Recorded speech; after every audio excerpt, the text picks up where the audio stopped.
You're listening to the Evolving Truths podcast, featuring mother-daughter hosts Shannon Day and Alexis Ray, where honest and vulnerable conversations about personal growth create a connection between all of us. You're invited to experience the transformation that occurs when we allow the truth of who we are to evolve. Hello, you beautiful heart and soul. My name is Alexis Ray. This is Evolving Truths. And with me, as always, is my mama, Shannon Day. What's up, Mom? Oh, I was totally waiting for you to sing. How are you doing? I'm doing great. How are you? I'm good. Life is good. I'm excited we're recording today. I'm super excited for this conversation. I know. Last week, recording with Nicole, that episode was super emotional. I spent a lot of time after it reflecting on so many things that she said. I have notes when she talked about it might never go away, the health anxiety and the exhaustion of dealing with the diagnosis, figuring out what you have to do to deal with the diagnosis, and then actually doing the therapies and everything. Like, all of that hit for me and resonated so deeply that even though her and I are dealing with different things, it made me feel less alone. So it was emotional, and I'm grateful to be inviting her back today to be able to talk about this next step of how do we keep living despite our challenges with our health. You said those things about living with cancer, health anxiety, and it being exhausting. When we had that conversation with her, I specifically remember writing those three things down as well. I think I relate to them through you and supporting you and what you're dealing with, and hopefully others in the Evolving Truths community, whether you're dealing with something like this or maybe another loss in life. I just feel like those were such key things, and she stated them so beautifully. Yeah. I mean, it's applicable to so many different things. That conversation with her was so good. And Nicole, thanks for coming back. Yeah, I was going to say blessing us with your time again, but that word and I had a really hard time. So I wanted to say, Nicole, thank you for honoring us with your time again this week. We are so excited to have you here. Welcome back. Thank you. Thank you for making the space. I'm honored to be here. Do you want to give us the rundown on Nicole one more time? If you haven't listened to part one of this conversation, go back, have Kleenex next to you, and then pick back up with this, by the way. Yeah, you might need it, but Nicole is a multifaceted creative. One of the things I love about her is how she focuses on expressing the story of a moment through photography, writing, design, letter, or whatever medium she's exploring at the moment. She works for a nonprofit organization. And when she was with us last week, she shared her story of, at 23, losing her father to dementia, and then a year later being diagnosed with thyroid cancer. We talked quite a bit about her experience with the cancer, and now she has joined the board of directors for Thigh to Bono, a nonprofit dedicated to providing resources, motivation, and support to thyroid cancer survivors. We wanted to have Nicole come back so we could talk about living with this and what life looks like now. Nicole, what do you do for fun? Let's dive right into fun. I love that. Well, as Shannon mentioned, I really love being creative. So that's taken a lot of different forms over the years. I went to school in Montana for photography, so that's continued to be a big part of my life. But I've also been exploring other things, like writing has been really big for me in the last couple of years, just kind of trying to make sense of all this as I feel like I'm coming out the other side and can have some distance to look back at what I've been through.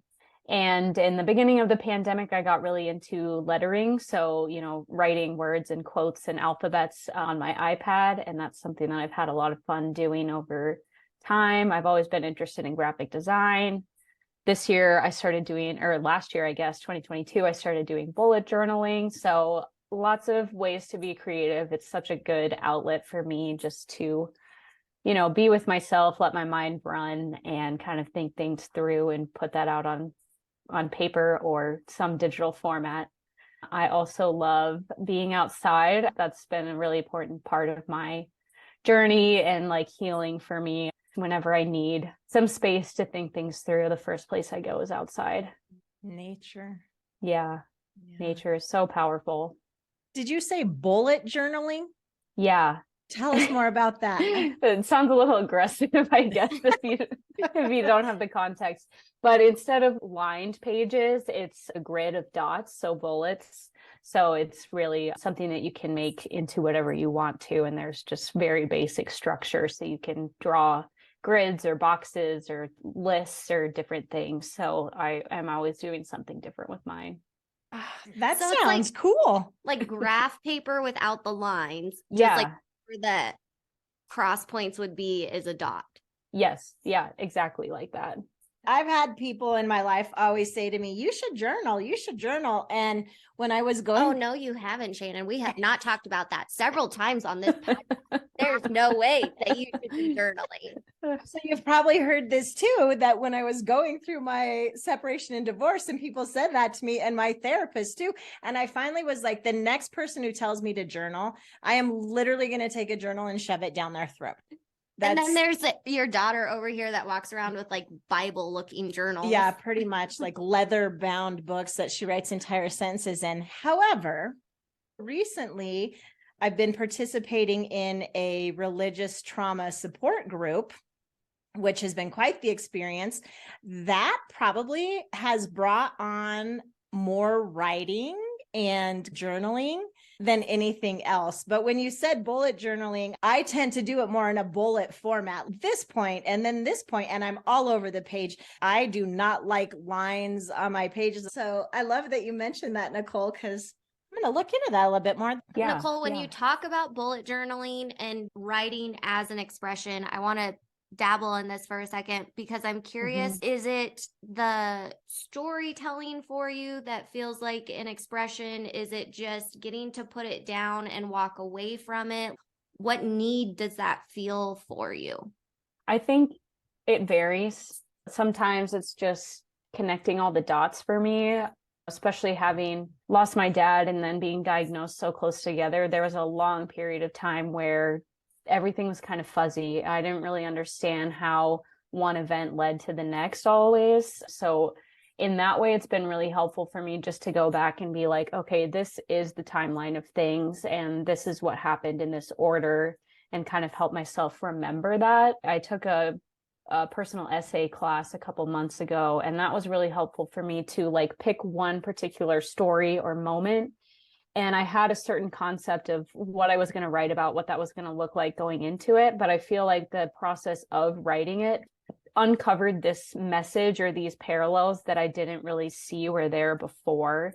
So, you know, for example, I was writing about a time where I had gone in for a breast ultrasound because something had shown up kind of outside of my neck on a PET CT scan before I had my second surgery. And I just had this extreme anxiety that I didn't really understand at the time about what was going to happen and all the what ifs of the outcomes of that appointment. And I thought that I was just kind of writing about that and the anxiety of it and what that felt like. But working through that, kind of started to see the themes of going into the hospital on my own because it was still during COVID and, you know, living so far away from my mom, and the ultrasound technician was playing songs that my mom would have liked. So still kind of like feeling her presence that way, and just kind of the ways that we, you know, can still be there for each other, even if we're not physically there. So these other kinds of themes came out of that I didn't really put together until I wrote about it, if that makes sense. So revisiting these moments and seeing it like in a new light, I guess, and being able to draw new meaning from it has been really powerful for me. Yeah, taking that step out to get a perspective, whereas when you're going through it, it's like you're too close to be able to see it or give yourself credit for surviving it, or even just acknowledge what you're doing. Yeah, exactly. I think having that little bit of distance can really help you see things in a new way. Like you said, writing has been the best way for me to kind of go back to some of those pivotal moments in my journey in the last couple of years. Did the technician know those were songs that your mom would have played? No, she just had like the radio on or whatever, which to this day is the only time I've ever had a technician have music on in a hospital room. So it was just kind of a funny, yeah, it totally felt like that. Like my mom's supposed to be here, and she is still here supporting me in some way. So it was really powerful. Love that. I give you so much credit for continuing to live on the East Coast, coming from Colorado while living through all of this. Just out of curiosity, how have you managed to do that? Yeah, it's funny. I think it was maybe a year or so after I was diagnosed. I was back in Fort Collins having a beer with a friend, and she said something to that effect of like, did you ever consider moving back to Fort Collins? And that was honestly the first time it crossed my mind. Like I don't have a reason for why. I just never thought of it. And I was like, oh, maybe I should have moved back home. Like that would have been a lot easier, actually. I had just moved to Boston 2 or 3 weeks before I went back for this surgery and ended up being diagnosed. I just wanted to be a normal 24-year-old. I was committed to coming back here, finding that normal again, and like having the experience that I wanted when I first moved here. And I guess that's why I never really considered it. But I think finding community other ways, still staying close with my family through texting, Zoom, all the things that we have at our fingertips now is something that really helped kind of close that gap. And in the beginning, I was still going back to Colorado a lot, maybe every month or every other month for doctor's appointments. So I was still getting that in-person support from them too. That definitely helped a lot. And at this point in your care, is your care team completely in Massachusetts? You're 100% there as far as your health goes. Yeah. At this point I am all in one hospital. So it's really nice to have that finally like all in one place. Oh yeah, that's huge. Everyone can talk to each other, notes can be shared, emails can be sent. Like shit, dude. Yeah. Like you wouldn't think it would be that big of a deal, but it is such a pain. Yeah. It is. It's such a pain. Even just getting the surgery notes from my first surgery out here to Boston, it was like a full-time job. And I mean, this is something I could really go down the road on. So you guys tell me when to stop. But, I really don't think that that's a responsibility that needs to fall on the patient, especially when you're going through as much as, a cancer diagnosis or anything that's going to be long-term like that. You're trying to process it yourself. And now you have this responsibility of like communicating between doctors in a language that you don't know. It was so overwhelming for me to have to deal with all of that and get the right codes and, doctor numbers and things like that. I didn't know how to do any of that. And I think that's really a failing on the medical system, to be honest, of putting that pressure and that responsibility on people who are already going through something and don't need to be worrying about that. Amen, girl. Well, your sister wants to join that system, so make sure you have some conversations with her. I know. We expect you to fix the entire medical system, Alexa. Please relieve all of our burdens.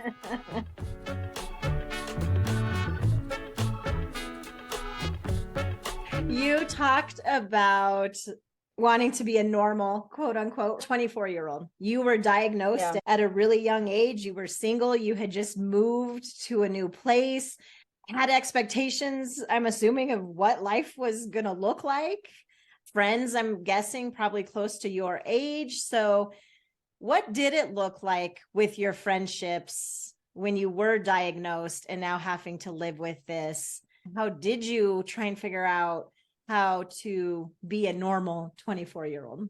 Yeah, it was hard. I think in some ways I'm still figuring it out, how to be a normal 29-year-old now, but it definitely was hard for me to grapple with in the beginning. And especially having lost my dad too, I don't really have any other friends who had lost their parents at that age or a parent at that age. So, kind of having those combined, I just felt like I was on such a different life path. Like I was worlds away from some of my friends that I went to college with.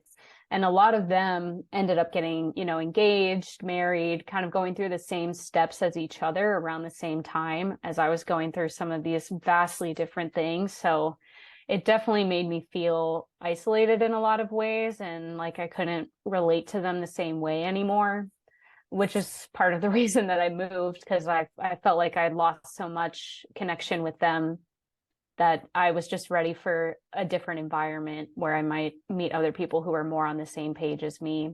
And that kind of happened, until I got diagnosed with cancer, and that kind of changed things again. But it's a work in progress. It's one thing that's been really important for me going through different stages of treatment and the 2 surgeries and all these different steps.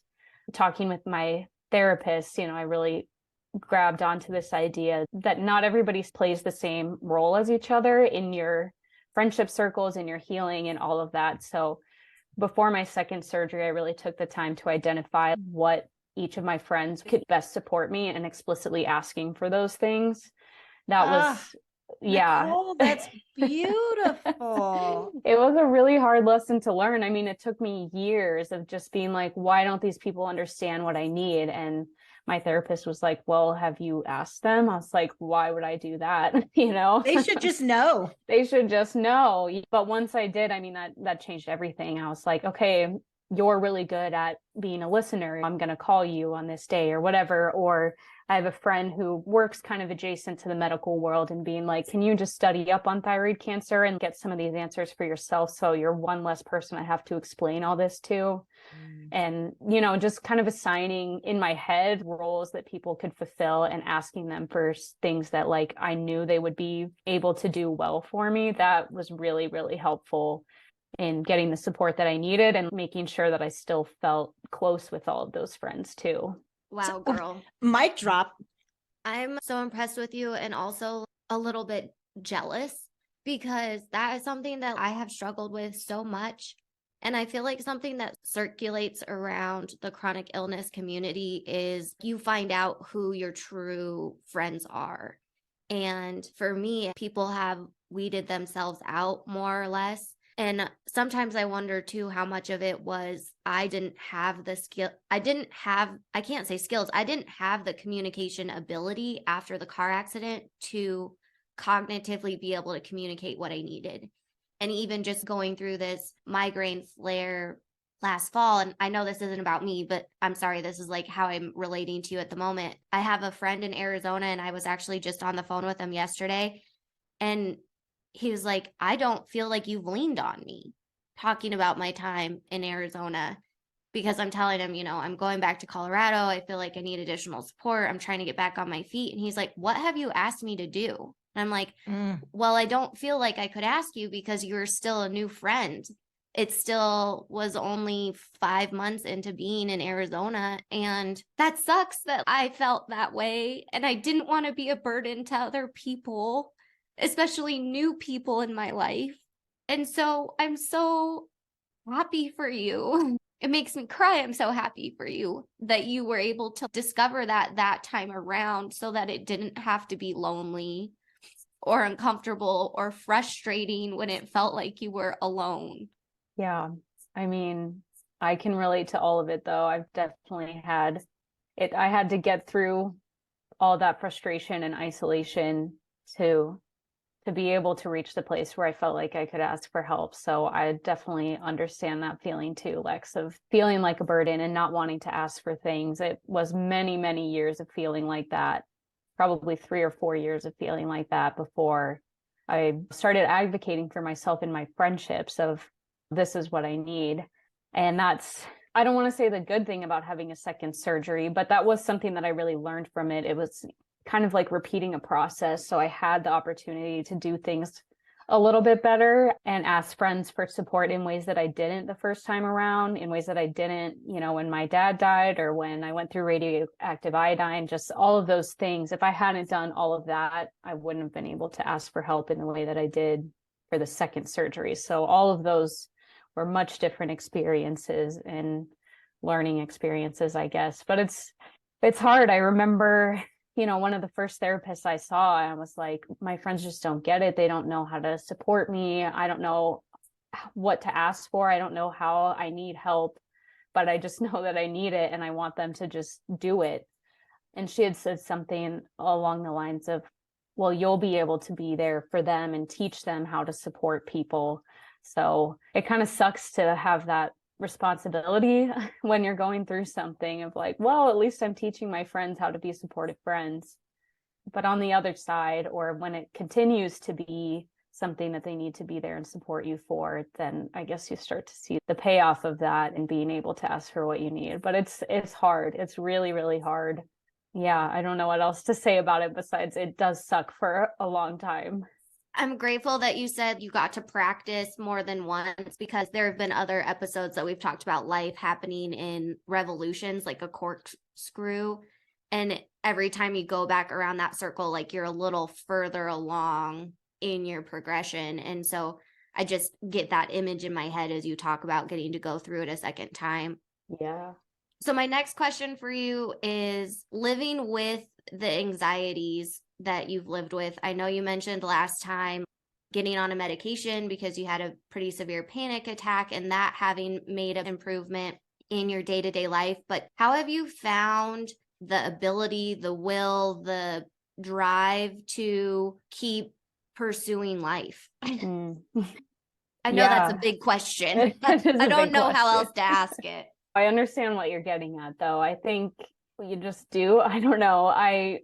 It was something my mom said when we were, watching the progression of the disease with my dad. And she was like, people always ask how I keep doing this. And she's like, I never thought about any other option. And that's kind of how I feel about it too. I never, I don't know, considered doing anything differently, but it's still definitely been a struggle. Definitely had periods of depression or anxiety or fatigue, all of the different things that come with difficult periods in our lives. But I think just grounding myself in the things that do bring me joy, that's kind of my big focus for this year so far. I made a bucket list, so to speak, of fun things that I want to do if I have the time, more so than goals. And just kind of focusing on the fun stuff. In the beginning, there wasn't a lot of time to live life in between appointments for me. And now that I have that space, it's kind of a double-edged sword, because sometimes I get a lot of reassurance from appointments and I'm like, okay, a doctor just told me that things are okay, 2 months ago or whatever. And now I see my endocrinologist twice a year. So it makes me a little anxious sometimes not to have that reassurance, but it's also gives me a lot more time to live my life and not think about it. And having that space in between appointments allows me to kind of almost forget about it sometimes and almost find that normal 29-year-old life that is outside of thyroid cancer. But at the same time, it's a both and. So doing all of those things and embracing what this journey is like, becoming part of thyroid cancer support communities online and becoming part of Thai to Bono as a board of directors member, all those things where I can give back to this community and talk to other people about what it's like. Embracing that part of my identity is also been really helpful for me to kind of see myself as a whole person who has thyroid cancer, but also does all these things outside of that. Girl, what else is on your list of fun? What else is? We talked about creativity, getting outside. Oh, I mean, like your list for 2023. Like, what's on your bucket list? On my bucket list. I mean, if you want to share. Oh, yeah. I mean, I guess you don't have to. Well, let me pull out my bullet journal here because that's where it is. I've got just like a lot of local places that I want to go around Boston, some local breweries that I haven't tried yet, some hikes I want to do, go to a Celtics game. Although those are really expensive now that they went to the playoffs last year. So we'll see. That's one of those, dang it, I should have done that when I first moved here. Well, I have before, but it's always fun to go again. So we'll see if that one happens. I'm still putting my list in, filling it all out. Want to go to a college football game around here. There's this really cool festival in New Hampshire. They have all these lupin wildflowers that all bloom around the same time. That's something that I went to a couple of years ago, but I want to go back, and just other ways of getting to explore around is really the main theme of my fun things for 2023. I love that, especially because you've been living there and literally since you moved there, you've been sick. So it's like you don't really get to experience all that the location has to offer. I know I feel that about the last 6 months of living in Arizona. So hell yeah, girl. I hope you get to do all of them. Sometimes I feel like people think, well, for me to do something, it means taking this big, massive trip, right? I need to leave the country. I need to be gone for a week or 2 weeks, a month. yet how much in our own area, in our own space, things that we could do in a day or a long weekend, or heck, take some time off work and do it on a Wednesday and a Thursday when the whole world isn't there, that we have things right here. We all have that. So I love that, as Lex said, your list includes things that are right there to do. Yeah, I think that's a big attribution of the pandemic is, kind of having to find that list of what can I do without getting on a plane or without having to stay in a hotel. So I've really started compiling a list since then of things that I can do nearby. And that's been really helpful, even when I was going through like the scans and all the stuff that led up to the decision to do the second surgery. I would just go drive along the coast in Massachusetts somewhere and find a lighthouse or find a beach to sit on, just some way to feel like I was getting that little mini vacation, just to like sit and think about everything that was going on and have even tiny little bit of an escape, but it's still, within an hour drive from my house. So making it accessible, I think, and something that you can just do whenever, whatever that looks like, has been really helpful for me.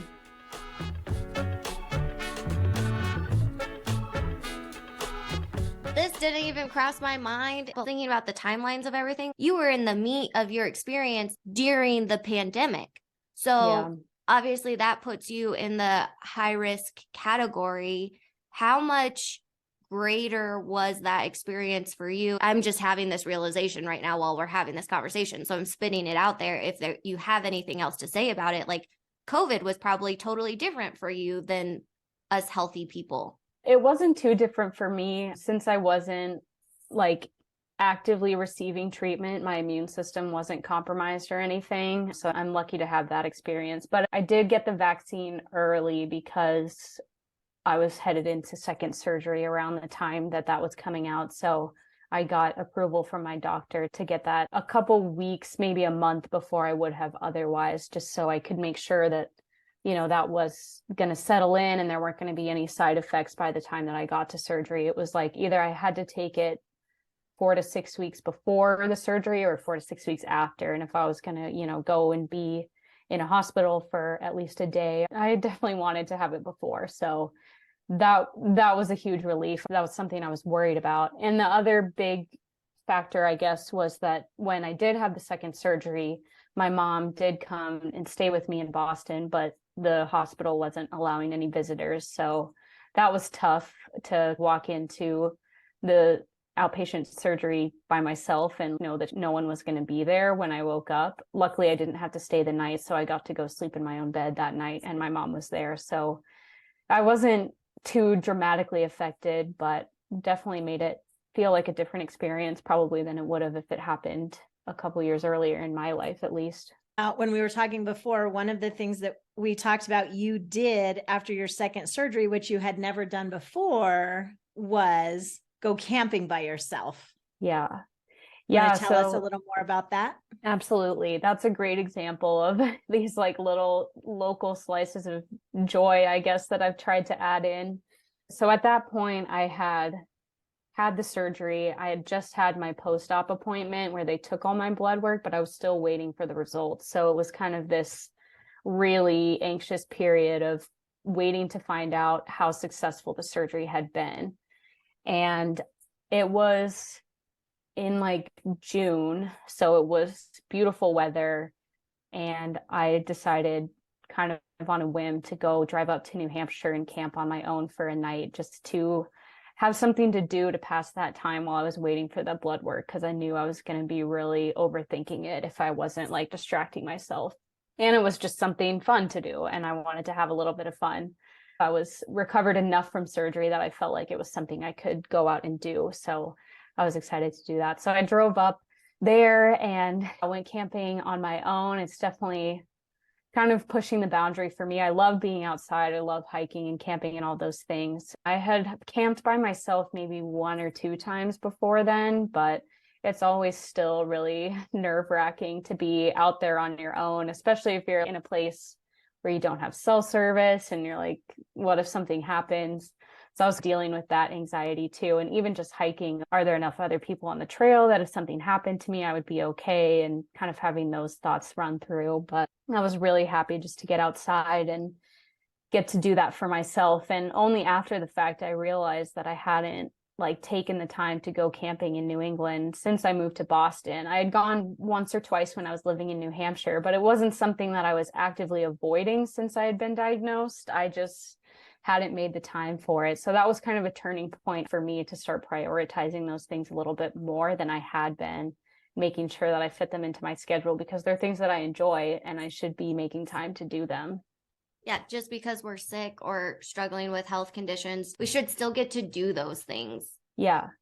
And it just gets taken away because we're thinking about the next appointment or the next treatment or the next therapy. Like, mine's going to sound so silly, but a couple months ago, I told my mom that I was going to stop getting my nails done because I was worried about finances. And she just looked at me on Zoom and she's like, that's the one thing you do for yourself right now. Please don't stop doing that. And so I get it. You don't think you're eliminating those things on purpose. They just all of a sudden aren't on the schedule anymore. Yeah, exactly. And you kind of don't realize what's missing until you do it again. And you're like, wow, I really have missed having that in my life. Have you done more solo camping trips since then? I haven't done another solo camping trip, but I've made it a point to get out and hike more. And I did do not exactly a camping trip, but I went with a friend up to the same area of New Hampshire and we stayed in a little B&B around this time last year. And it was super nice, just kind of prioritizing those things. And that comes back to like the bucket list, right? Of making this list of, oh, I'd love to see the mountains in the snow, or I'd love to go back to that wildflower festival, and just kind of making sure that I get the chance to do those again. Well, and getting to soak them up in a time when you're not feeling as in crisis is a totally different experience too. Yeah, that's so true. Getting to experience it fully and in a different way is really important too. Yeah. Wisdom of the youth. I've learned a lot having this conversation with the two of you. I've cried way more than I was expecting, which was the reason I asked about the support group that you went to, emotionally, how it felt for you. And also when you talked about not really identifying as a cancer survivor, I never would have put myself in the chronic illness category until literally my therapist was like, so Lex, we're dealing with something a little bit bigger here than just what we keep playing this off as. I was grateful for that. And then I was grateful for the research that my mom did to help find the Brain Injury Alliance. I started attending a support group, and my experience with that, like the very first call that I went on, it was Zoom. I just bawled. I sat there and bawled, kind of like how recording this episode has gone with you. And I was not expecting it. It caught me super off guard, but this has been amazing. Thank you. Yeah, thank you guys. And I'll just say, I think that's kind of some of the power that I've found in writing too, and just being able to put words to things is really powerful. To being able to call myself a cancer survivor, being able to write down and identify the emotions that I've felt and just put a name to it, it feels really empowering in a lot of ways and kind of brings you back to yourself in a way that other things can't, of just thinking, oh, this is what it felt like, but being able to write like, oh, I was afraid at this point, or I was anxious about this, has been really powerful for me. It's amazing how language can do that, and being able to sit in a room with other people and say, oh, I'm a cancer survivor like you guys, is really powerful. Community in any sense has been the most important thing for me, but I think language and putting words to my experience has been close. It's been a close second for my healing journey. I know before we convinced you to come on the podcast, you're like, I haven't really done much speaking my experience. And girl, you got it. That is all I got to say. You have the language. You are amazing. And I feel super inspired on your advocacy. I'm still in my healing journey, so I don't know that I'm at the point yet that I can go advocate for someone else because I'm still figuring it out. But you're just a huge inspiration. So thank you. Oh, thanks. Yeah, I think that's a huge part of it, is being able to get to that place where you can turn around and give that support to someone else. It's definitely not something you can do before you're ready. And it took me a long time to get there, but it's really just powerful to be able to give that to someone else after receiving it. You'll get there, and you don't have to do anything more than you're doing just to get through. That's already enough. Yeah, girl, surviving. Surviving is enough. So many gems in our conversations with you. The friendship one is hard for me. The asking for help one is hard for me personally. Last fall, like I got to the point where I had to call mom and be like, I can't make these appointments. I cannot do this for myself. There's not anyone in my life that I would feel comfortable asking that to other than you. And I think about the people in my life, and it's hard because I know they have their own life. And like, there's this line of if they wanted to show up, they would. And so that is something that I'm still sitting with, because in my mind, I like to think that I show up, and maybe they don't feel like I do. And that could be a conversation for a different day. But it's hard to ask for that when I want them to want to help. And so thinking if they would ask me, then yeah, that probably would make a big difference in my life. As you just heard Lexus say that, like, did anything come up for you? I felt that. I've lived that. Absolutely. Resenting my friends or feeling negative things towards them for not reaching out and not saying something. There were points in my life where I was like, how is it not clear to them that I'm having a hard time? And are they ignoring that I'm having a hard time, or are they choosing not to reach out? But I guess what I've learned, and I don't know that it always makes it better, but a lot of people just don't know how to deal with negative emotions. It's one of those things where people have said to me things like, oh, well, I didn't want to bring it up. I didn't want to make you feel bad if you weren't thinking about it or something. But I think what people don't realize about going through something difficult like chronic disease, you're always thinking about it. Like, I didn't forget that I have thyroid cancer just because nobody asked me about it today, So I think for, for people who want to support friends in their life, I guess it kind of goes both ways. For the people on the receiving end who are worrying that they're going to be a burden, and the people who want to support people in their life, like, everybody wants the same thing. We just don't know how to communicate it to each other. And it sucks, but somebody's got to break the ice first. And once you do that, from either side, it doesn't matter who breaks the ice first. If you truly are friends with someone, whichever side you're on, you should be able to break the ice. And it's a really, really hard step to take on either side, but it's so worth it. Nicole, I feel like you just laid the groundwork for visiting us again and having this conversation. It's a big conversation, and yeah, it's something that took me a really long time. So I've got a lot to say on it. Well, you ponder that, because I do think it sounds like a big conversation. And I know we would absolutely love to have you back. We're not putting you on the spot or anything. That's why I'm saying ponder. Okay. We can put it in season 4. So good. Thank you, Nicole. This has been extremely therapeutic. Good. Yeah. I mean, for me too, I think it's so powerful to put words to these things, and a lot of things where we do feel like a burden or like we shouldn't talk about these things. I mean, that's what Evolving Truths is here for, right? Is to have these conversations. I think it's so powerful, and it's worth it every time. God, I love you. On that note, Where have you been all my life? Oh, up the street. Just yeah, kidding. not very far away. Thank you, Nicole. Thank you so much for listening. If you would like to get in touch with Nicole or check out her work, you can go to NicoleRuthPhoto.com, NicoleRuthPhoto.com. We'll make sure that link is in the show notes also, or on Instagram at NicoleRuth_creative_co. That's CO at the end. If you enjoyed this episode, please give it a thumbs up. Please give it a 5-star rating. Leave a review. Follow the show wherever you are listening. If you took something away from this, if it reminded you of someone in your life, if you would like to open up a conversation with a friend that maybe needs support, please share this episode with them. Mom, anything else? thanks for listening. We appreciate you. We'll be back next week. And until then, Please remember that life is beautiful and you create the magic. Have a good one. Connect with Shannon and Alexis in the Evolving Truths community by visiting evolvingtruthspodcast.com. Links are in the show notes. The artwork for this project was created by Julie B. Salazar and is entitled Celebration from the Inner Landscape print series. The Evolving Truths podcast is produced and edited by Shannon Day and Alexis Ray, recorded from the Corner Studio in conjunction with Alexis Ray Enterprises, LLC.